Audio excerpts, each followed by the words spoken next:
कोकणातील या देवाला एका भक्ताने सोन्याच्या पोळ्या चढवल्यात.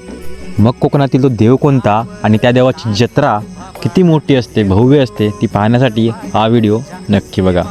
तर व्हिडिओची सुरुवात बघून तुम्हाला समजत असेल तर तो देव आहे तो म्हणजे आरवलीचा वेतोबा, ज्याला केळ्याचा घड, साखर, चांबड्याची चपलं आणि याच आरवली गावात उमलणारी कमळाची फुलं अर्पण केली जातात.